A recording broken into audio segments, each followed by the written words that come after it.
Nós vamos, então, dar prosseguimento às nossas aulas sobre teontologia, conhecendo Deus através de sua revelação. E nós podemos ir já para o próximo slide, em que nós temos os itens que nós já vimos aqui. Próximo slide. Só um momento.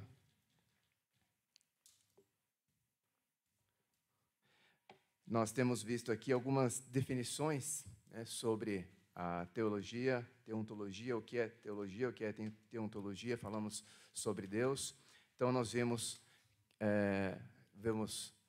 mais uma vez aqui, recordar aqui as definições que nós colocamos. Então, estão aí no quadro, eu quero que os irmãos leiam aqui, observando as palavras de valor ali, a definição de teologia. O que é teologia? O que é teontologia? Nós vimos também que Deus é transcendente.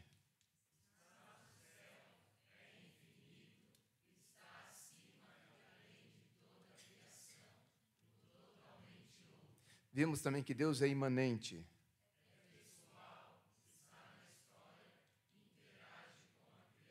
Amém. Nós vimos na aula anterior os itens 3 e 4, e o item 3 foi bem denso, né?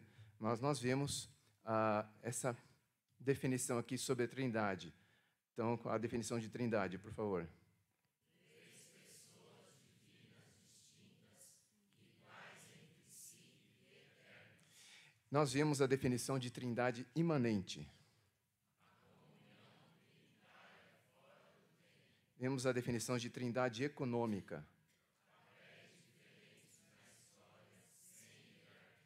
Então, nós vemos aqui, nesses dois itens, um certo contraste, né? No item 2, um Deus totalmente absoluto, magnífico, soberano.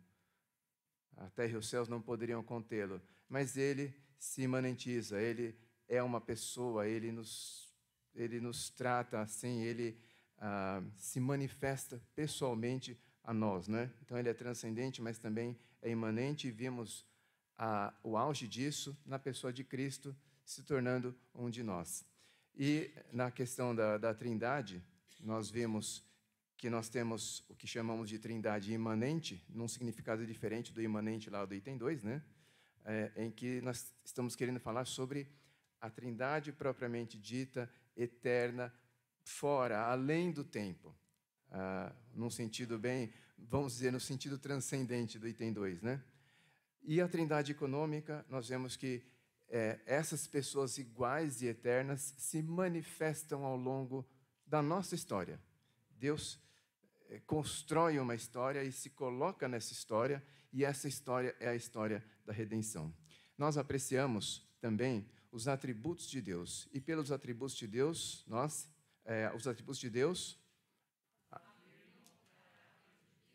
e nós vimos os atributos incomunicáveis. E vimos também atributos comunicáveis.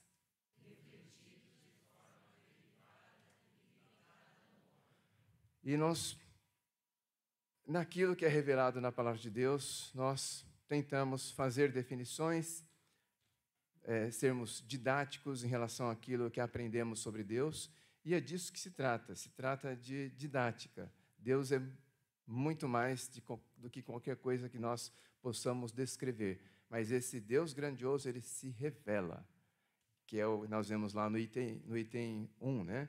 Deus se revela em sua palavra, e naquilo que Ele se revela, então, Ele quer ser conhecido, como vimos, e procuramos, então, conhecê-lo através de sua palavra. Buscamos conhecê-lo, não só procurando saber sobre Ele em sua palavra, mas buscando a orientação do próprio Deus através do Espírito Santo, para que entendamos aquilo que está revelado na palavra.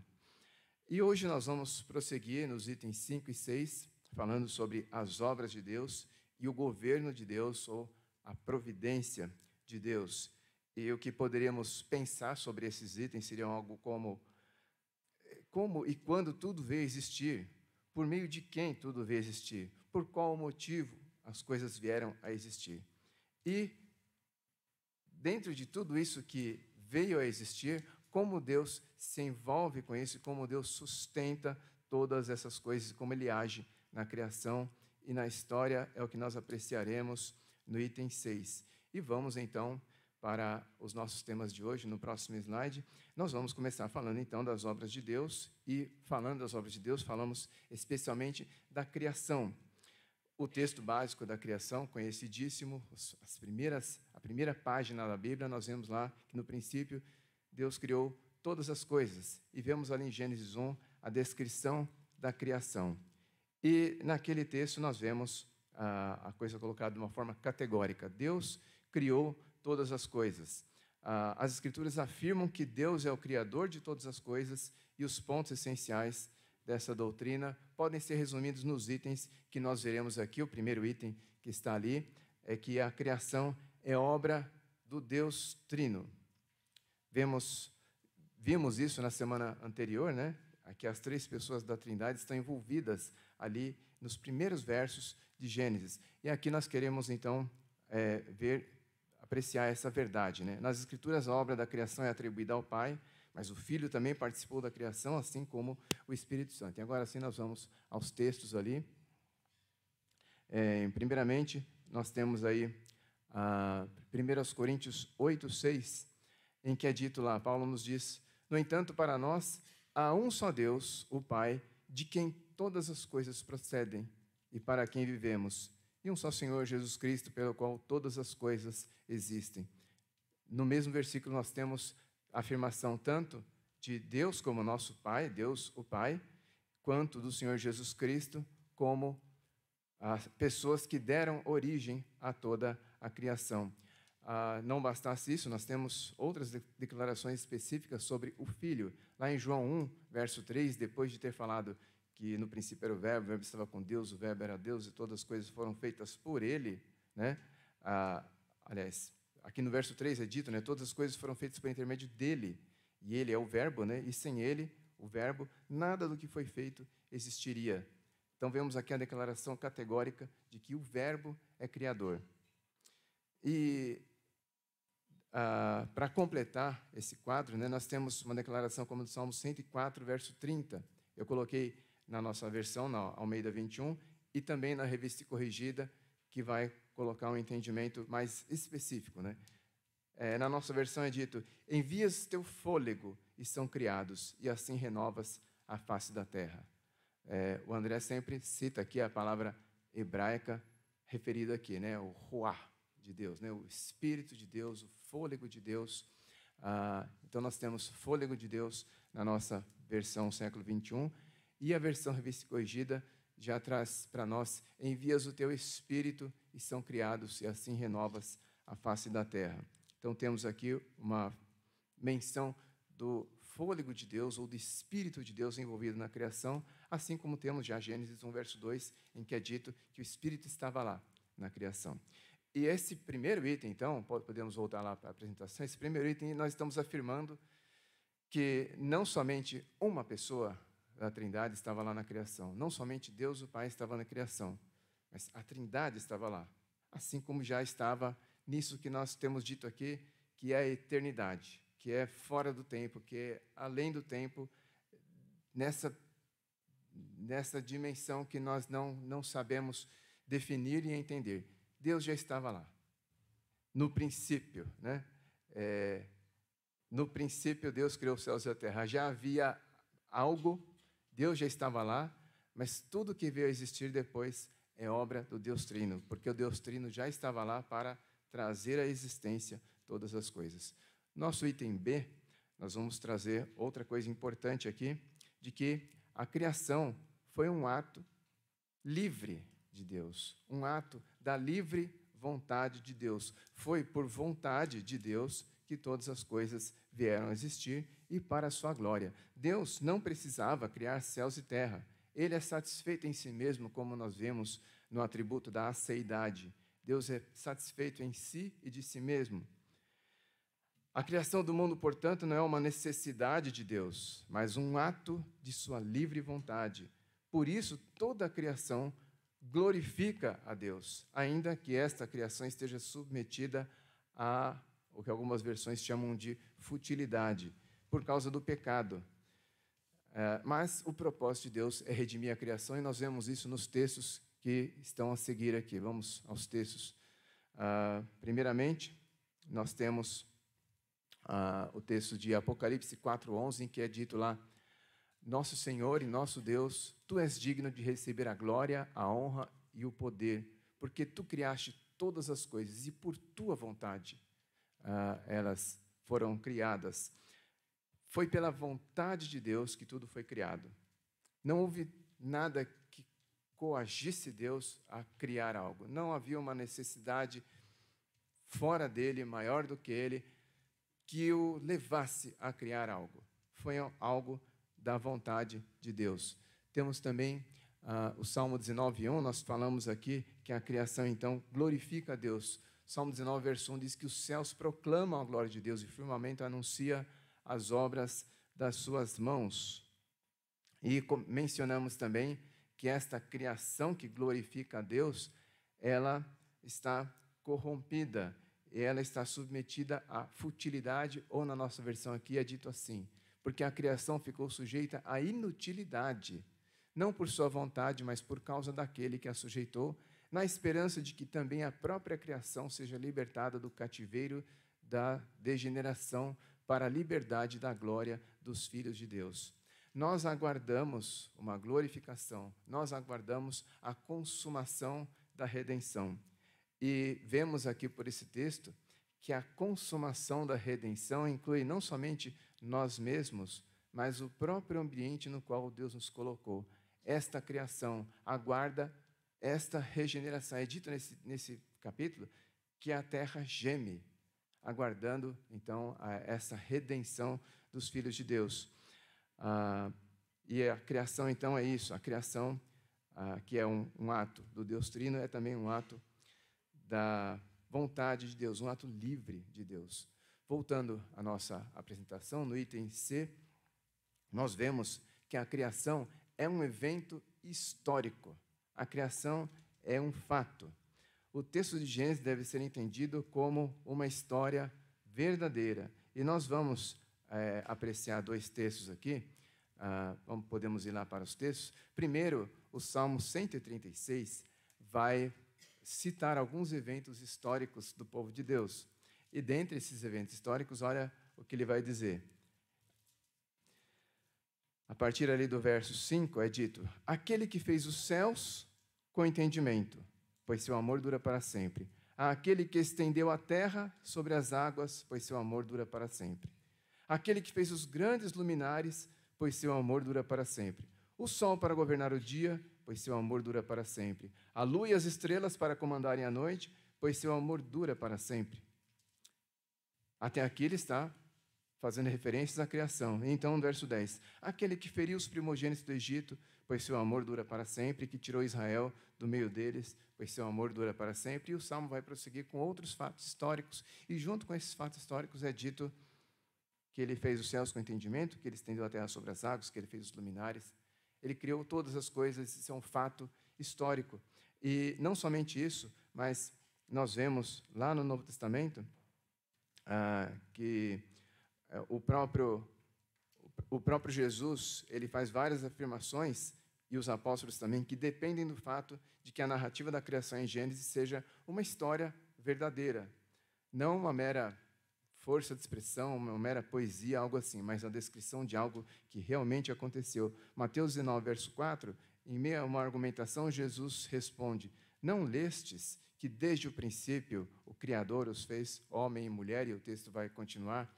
Então, Jesus, ele parte da suposição de que os seus ouvintes, suposição não, né? No caso de Cristo era uma certeza, né? Ele parte do princípio de que os seus ouvintes sabem que o que ele está falando é um fato histórico conhecido. Então, nós sabemos que isso aconteceu, e então a conclusão é esta. Ele parte, então, de um fato histórico. Voltando lá à nossa apresentação, outro item importante sobre a criação é nós reconhecermos a completa distinção entre o Criador e a criatura. Deus criou o mundo do nada, e tem uma expressãozinha que está ali, a ex nihilo, usada para se expressar isso, né? Antes da criação, só existia Deus. Mas o universo não é uma emanação de Deus, em que a criação é Deus. Deus é uma coisa e a criação é outra. A criação é uma coisa distinta dele. Também não é um acidente cósmico. A criação não aconteceu por acaso. Até mesmo o tempo foi criado por Deus. Tudo que não é Deus derivou sua existência dele. Não existe uma realidade última diferente ou que esteja ao lado do Deus Criador. Deus é distinto da sua criação. Nós lemos lá, vamos aos textos, que no princípio Deus criou os céus e a terra. Então há um sujeito que cria e há coisas que são criadas e são distintas. Deus é distinto da sua criação. E também o texto que nós vemos logo em seguida, Romanos 1:25, é dito lá: pois substituíram a verdade de Deus pela mentira e adoraram e serviram a criatura em lugar do Criador, que é bendito eternamente. Amém. Algumas correntes que vão dizer que Deus está nas coisas, na criação, ou a criação é Deus, não é. A criação é uma coisa distinta de Deus. Deus é criador e a criação, então, é algo distinto dele. E esse versículo, ele coloca isso, Alguém comentou sobre esse texto, O tema da distinção entre Deus e a criação é apresentado de forma bem clara na carta de Paulo aos Romanos. Ele critica a tendência de reduzir Deus à estatura do mundo ou das coisas criadas. De acordo com ele, o ser humano possui uma tendência natural, resultante do pecado, de servir a criatura em lugar do Criador. E é central, então, que nós façamos essa distinção. Outro ponto sobre a criação, voltando à nossa apresentação, no item E, é que nada criado é mau. Tudo veio de Deus, e o relato da criação afirma que ele viu a criação e a considerou boa. Deus se alegrou na criação. E ao completar a criação do homem, ele revê então a sua criação, e o homem que ele acaba de criar, ele diz que isso era muito bom. Vamos aos nossos textos. Então, nós vemos lá no texto da criação algumas afirmações, eu coloquei algumas frases em destaque aí, a repetição desse veredito de Deus sobre a sua criação. Verso 10, e ao continente Deus chamou terra, e ao juntamento das águas, mares, e Deus viu que isso era bom. A terra produziu os vegetais, plantas que davam semente, segundo suas espécies, e árvores que davam fruto, que continha sua semente, segundo suas espécies, e Deus viu que isso era bom.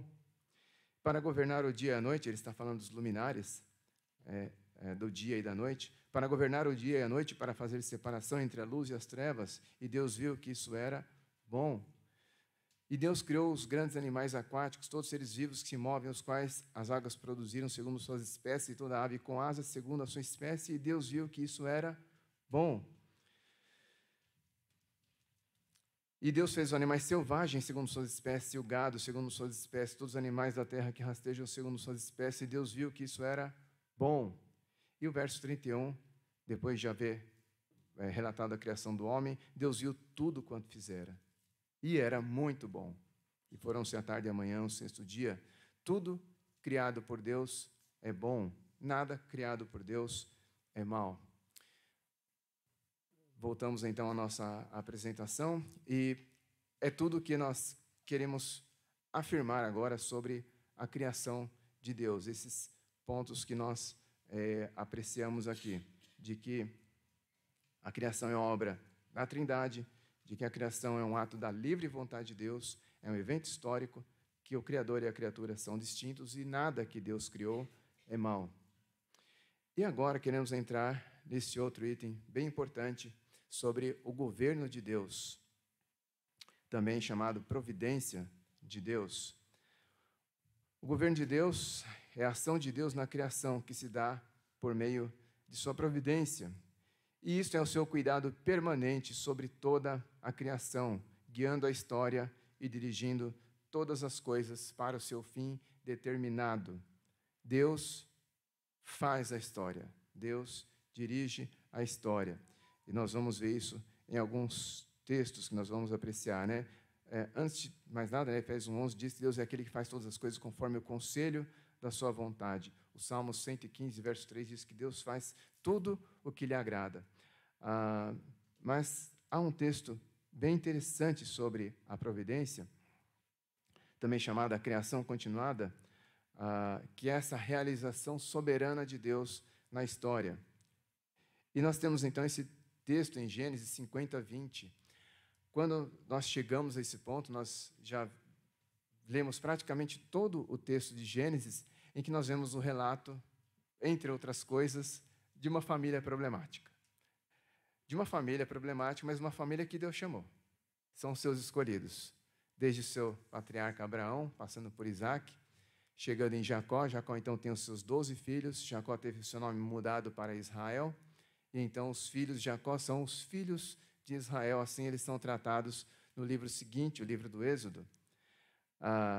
Essa família era uma família de Jacó, com 4 mulheres com as quais ele teve filhos. Então, por aí nós já vemos parte do problema. E esses filhos, eles nutriam inveja entre si e havia conflitos familiares ali. Por causa desses conflitos familiares, a coisa chegou ao ponto de José, um dos seus irmãos mais novos, ser vendido como escravo. E conhecemos a história de José, que depois de tudo isso, depois de um longo caminho, ele foi elevado a governador do Egito, sem que a sua família soubesse, mas a sua família ia lá ao Egito buscar comida, porque a notícia que corria é que, apesar da grande fome que havia na terra, no Egito havia comida.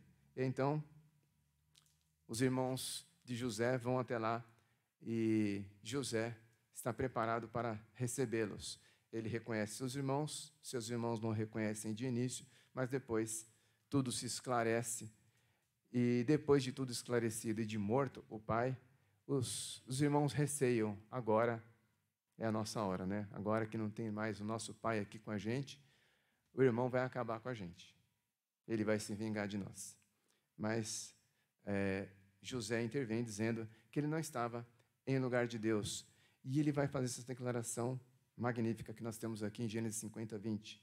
Certamente planejastes o mal contra mim, porém Deus o transformou em bem para fazer o que se vê nesse dia, ou seja, conservar muita gente com vida.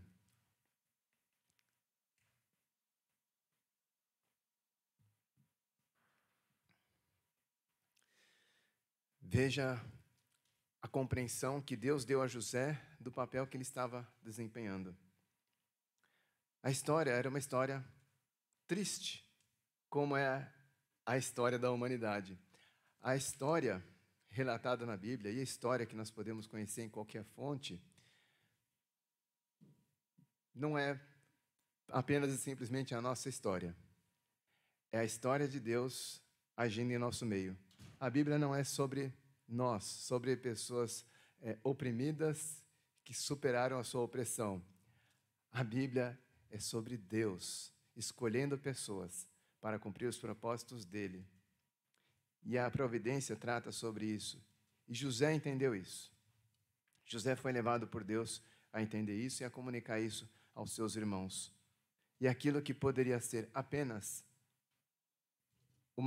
um triste caso de família é uma história magnífica que encanta os nossos olhos quando lemos, que encanta o nosso coração ao vermos a providência de Deus, não somente para a família de José, mas para todo mundo da época dele. Deus age para que todas as coisas cooperem para o bem daqueles que amam a Deus, e isso é o que é dito no texto seguinte, em que nós vemos escrito lá em Romanos 8, a partir do verso 28. Sabemos que Deus faz com que todas as coisas concorram para o bem daqueles que o amam, dos que são chamados segundo o seu propósito. Pois os que conheceu por antecipação, também os predestinou para serem conformes à imagem de seu Filho, a fim de que ele seja o primogênito entre muitos irmãos. E os que predestinou, a eles também chamou. E os que chamou, a eles também justificou. E os que justificou, a eles também glorificou. Em meio a todas as mazelas da humanidade, em meio a todos os problemas que nós enfrentamos, a consequência da nossa queda, do nosso pecado, em meio a tudo isso, nós podemos dizer com Paulo que nós sabemos que tudo coopera para o bem. Não de qualquer pessoa, daqueles que o amam. Quem são esses que o amam? Daqueles que são chamados por Ele, segundo o propósito dEle, porque a história é a história de Deus escolhendo pessoas para cumprir os propósitos dEle. Nós planejamos muita coisa, empreendemos muita coisa, mas o grande empreendedor é Deus. Ele tem propósitos. E Ele nos faz cumprir os propósitos dEle. E os propósitos dEle são de acordo com o seu caráter. E é dito também no texto que aqueles que Ele conheceu, aqueles que dantes conheceu, né, pastor Paulo Guedes, na versão revista e corrigida, aqueles que Deus já conheceu, também os predestinou para serem conformes à imagem do seu Filho. E aqui está o bem do qual Paulo fala, que as coisas todas contribuem para que nós sejamos conformados à imagem do Filho dele. Lá no princípio, nós fomos criados à imagem de Deus, mas nós caímos em pecado, nós desobedecemos a Deus. E em Cristo, nós somos criados novamente à imagem de Cristo. E somos levados dia após dia a nos conformarmos à imagem de Cristo, a tomarmos a forma de Cristo, a sermos como Cristo. E o que aconteceu com você ontem, o que está acontecendo com você hoje, o que irá acontecer, cada uma dessas coisas, se você é um desses que ama a Deus, que foi chamado por Deus para cumprir os propósitos dele, é dito aqui na palavra dele que cada uma dessas coisas está moldando você para que você seja conforme a imagem do Filho dele, a imagem de Jesus Cristo. E não há bem maior do que esse.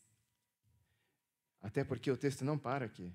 A fim de que ele seja primogênito entre muitos irmãos, e esses que ele predestinou, ele chamou, justificou e glorificou.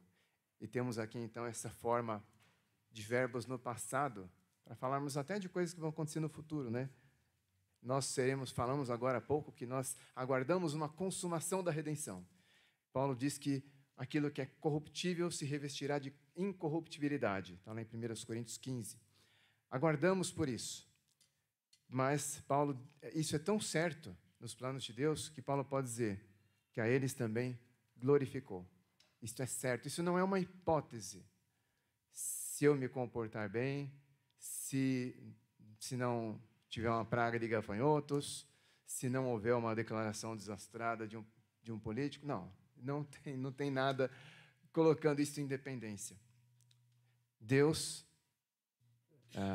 aquele que é o Deus da providência, ele faz com que todas as coisas concorram para o bem daqueles que o amam, aqueles que ele chamou, aqueles sobre quem ele derramou o amor dele, e porque ele amou, nós amamos primeiro. Então, esse mesmo Deus nos destina a isso, a esse caminho em que nós seremos um dia também glorificados. E isso passou pela nossa predestinação, pela nossa justificação, pela nossa chamada, pela nossa justificação. E aguardamos, então, esta glorificação.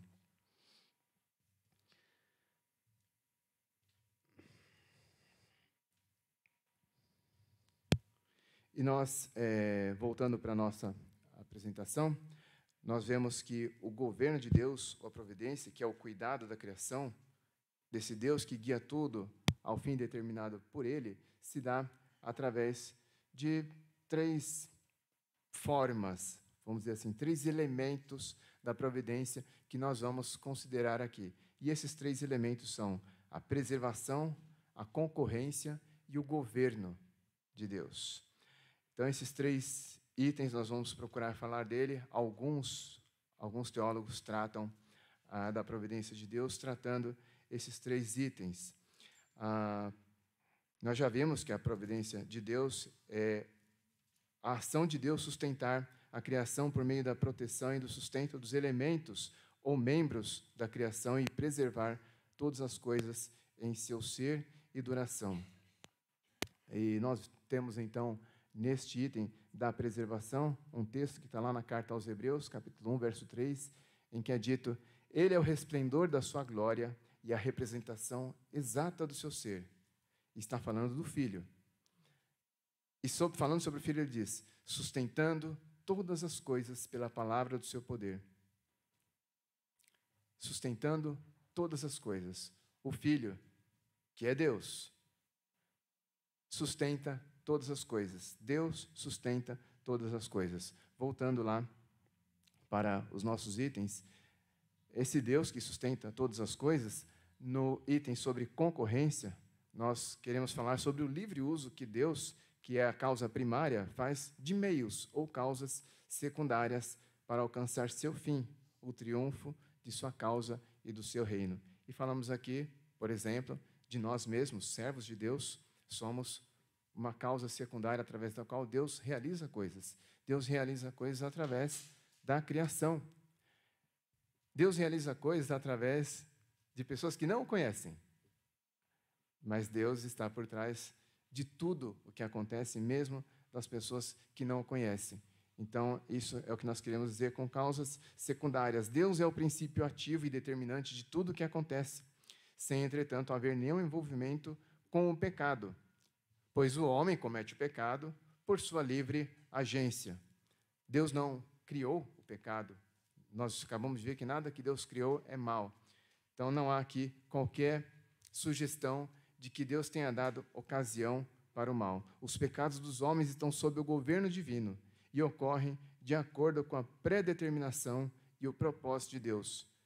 Porém, isso não quer dizer que Deus induz os homens ao pecado. E sobre a concorrência, nós vamos ver alguns textos também. Atos 4, versos 27 a 30. Olha o que é dito aqui. Pois nessa cidade eles de fato se aliaram contra o teu santo servo Jesus, a quem ungiste, não só Herodes, mas também Pôncio Pilatos, com os gentios e os povos de Israel. Ele está falando aqui de tudo que envolveu o processo do julgamento e da crucificação de Jesus Cristo. Verso 28. Para fazer tudo o que a tua mão e a tua vontade predeterminaram que se fizesse. Pessoas executaram planos, né? Houve aquele plano da traição, né? Judas foi contratado para entregar Jesus, e Jesus foi entregue, Jesus foi julgado, e aconteceu o que aconteceu, até que Jesus fosse crucificado. Pessoas promoveram isso, e algumas delas estão nomeadas aqui no verso 27, mas o verso 28 nos diz que tudo isso foi para fazer tudo o que a tua mão e a tua vontade predeterminaram que se fizesse. E eles continuam dizendo, agora, pois, ó Senhor, olha para as suas ameaças e concede aos teus servos que falem a tua palavra com toda a coragem, enquanto estendes a mão para curar e para realizar sinais e feitos extraordinários pelo nome de teu santo servo Jesus. Eles rogam a esse Deus soberano, que fez todas as coisas conforme a vontade dele, que os guardem das ameaças daqueles que os estavam perseguindo.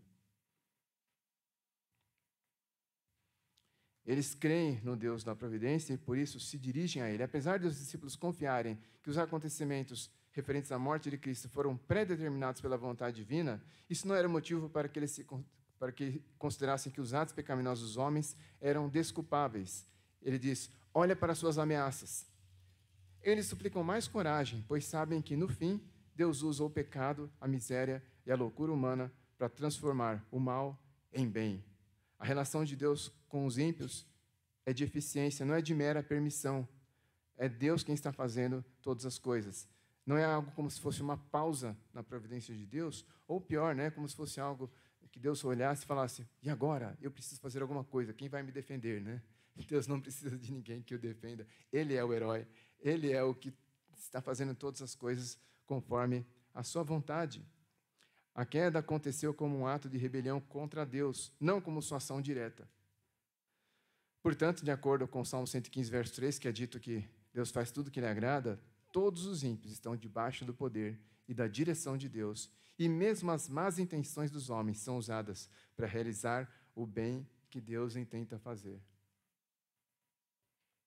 Isso é impressionante. Apesar de mim e de você, e de outros que sequer conhecem a Deus, Deus está realizando a vontade dele através de todas as coisas. Atos 2, versos 22 e 23. Homens israelitas, escutai estas palavras. Jesus, o Nazareno, homem aprovado por Deus entre vós com milagres, feitos extraordinários e sinais que Deus realizou entre vós por meio dele, como bem sabeis. Ele, que foi entregue pelo conselho determinado e pela presciência de Deus, vós o matastes, crucificando pelas mãos de ímpios. Ele foi crucificado pelas mãos de ímpios, mas tudo isso aconteceu pelo conselho determinado e pela presciência de Deus. Eu fico imaginando os principados e potestades no momento da crucificação e dizendo: é isso, deu certo. Chegamos onde a gente queria. Ele está morto. Mas ao terceiro dia, ele ressuscitou. Porque tudo estava acontecendo conforme o plano de Deus. O pastor chamou atenção dias atrás aqui para um texto, não me lembro onde está, mas que é dito lá que o Senhor se ri dessas coisas, né? Enquanto alguns pudessem imaginar, acabou para eles. Deus poderia dizer do seu alto trono: quem manda nisso tudo sou eu. Eu faço tudo o que me agrada. Nada está fora do meu controle. Nenhum dos meus planos pode ser frustrado. E eu faço tudo para o bem daqueles que me amam, porque eu os chamei e eu os predestinei para serem conformes à imagem de meu Filho, para que ele seja o primogênito entre muitos irmãos. E eu glorificarei todos esses. Nada vai frustrar os planos de Deus. No fim, os homens maus e o diabo são os instrumentos, mas Deus é o Senhor soberano. E no slide seguinte, nós temos um texto em Isaías 45, versos 1 a 7, em que Isaías vai fazer referência a um soberano que viria anos depois dele. Ciro, que seria rei da Pérsia. Assim diz o Senhor a Ciro, seu ungido, a quem tomo pela mão direita para abater nações e desarmar reis, para abrir diante dele as portas para que não sejam trancadas. Eu irei adiante de ti e deixarei planos os lugares acidentados. Quebrarei as portas de bronze e despedaçarei os ferrolhos de ferro. Deus está falando o que ele vai fazer. Eu te darei os tesouros das trevas e as riquezas encobertas, para que saibas que eu sou o Senhor, o Deus de Israel, que te chamo pelo nome, por amor do meu servo Jacó e de Israel, meu escolhido. Eu te chamo pelo nome e te concedo o título de honra, embora não me conheças. Eu sou o Senhor e não há outro. Além de mim, não há Deus. Eu te capacito para a batalha, embora não me conheças. E para que se saiba, desde o nascente do sol até o poente, que além de mim não há outro. Eu sou o Senhor e não há outro. Eu formo a luz e crio as trevas, faço a paz e crio o mal. Eu sou o Senhor que faço todas estas coisas.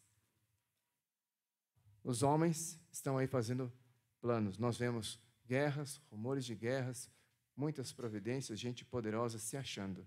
Mas quem manda em tudo isso é Deus. E Ele comanda tudo isto para o meu bem, para o seu bem, para o bem daqueles que amam a Deus.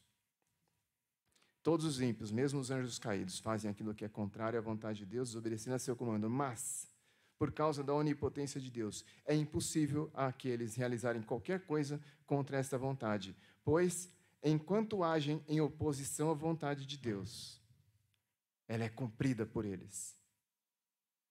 Um Deus bom não permitiria que o mal fosse feito, a não ser que um Deus onipotente pudesse transformá-lo em bem. Este é o Deus da providência. Ao mesmo tempo que Deus usa soberanamente os atos maus, Ele é reto em seu julgamento, que se voltará contra os pecadores. Voltando à nossa apresentação, vamos nos referir aqui ao governo. Deixa eu ver aqui. Não.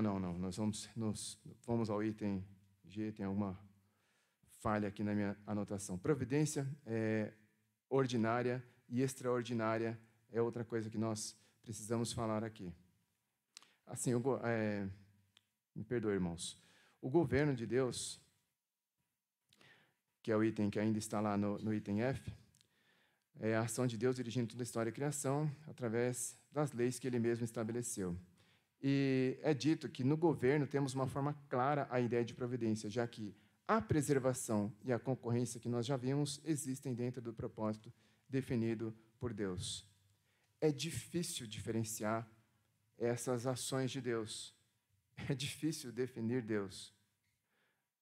Mas essa é a maneira didática como muitos teólogos arranjam esse assunto. Agora sim, vamos para o item seguinte aqui, que vai falar de providência extraordinária.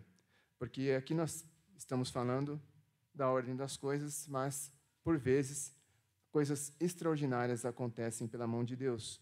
A providência ordinária refere-se ao uso que Deus faz de causas secundárias, como já vimos.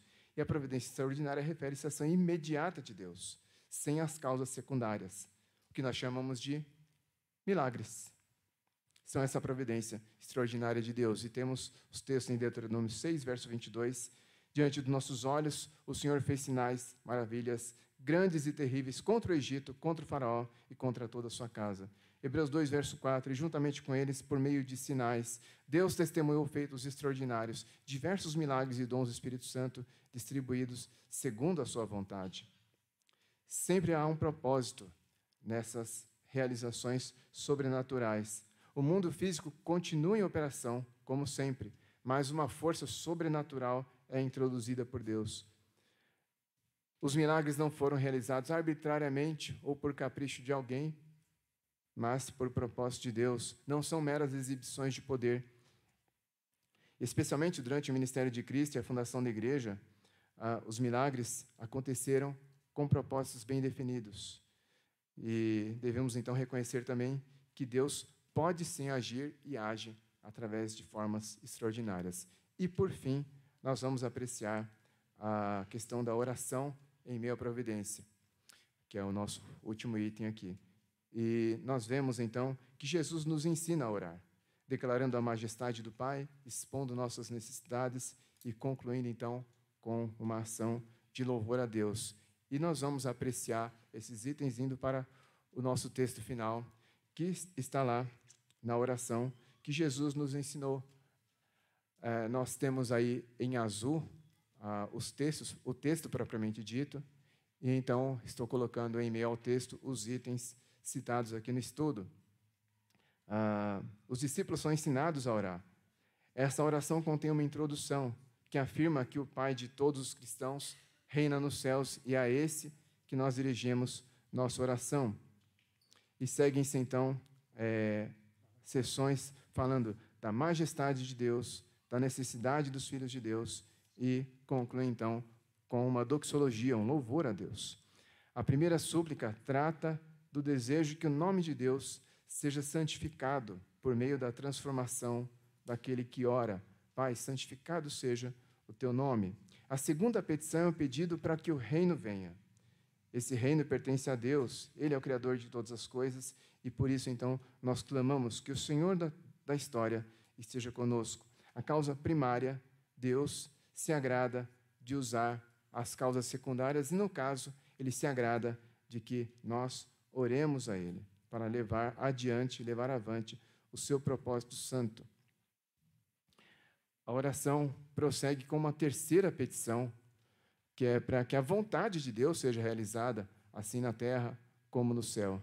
E a oração, então, é o meio pelo qual a vontade de Deus é realizada.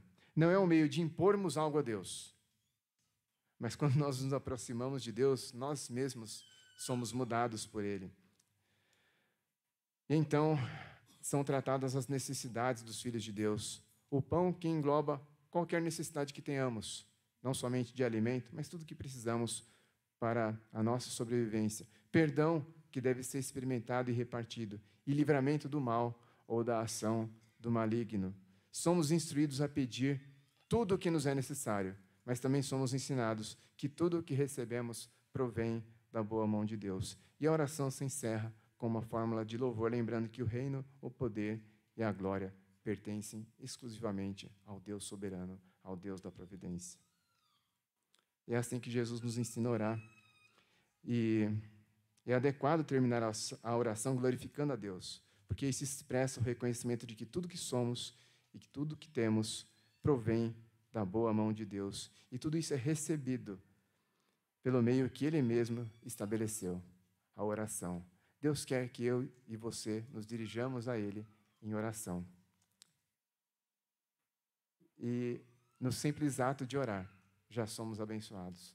Já somos lembrados que há um Deus soberano, que aguarda pela nossa oração e que está pronto a atender a nossa oração. Antes mesmo de o pedirmos, Ele já sabe do que necessitamos. A rigor, podemos dizer que Deus não precisaria da nossa oração, mas nós precisamos orar. Muito bem, voltando para a apresentação principal, vimos estes itens aqui hoje e na semana que vem, se Deus assim permitir, nós vimos já os itens 1 a 6, pode ir para o próximo slide, e querendo Deus, nós veremos os itens 7 e 8, falando sobre Deus o Pai, e uma forma de nós enxergarmos toda essa doutrina em sua aplicação, ressaltando o amor de Deus, que nós devemos viver com toda a alegria. Deus nos amou e porque Ele nos amou, nós também devemos amar uns aos outros e assim Deus definiu o nosso dever nos 2 principais mandamentos e vamos querer apreciar isso na semana que vem, se Deus quiser.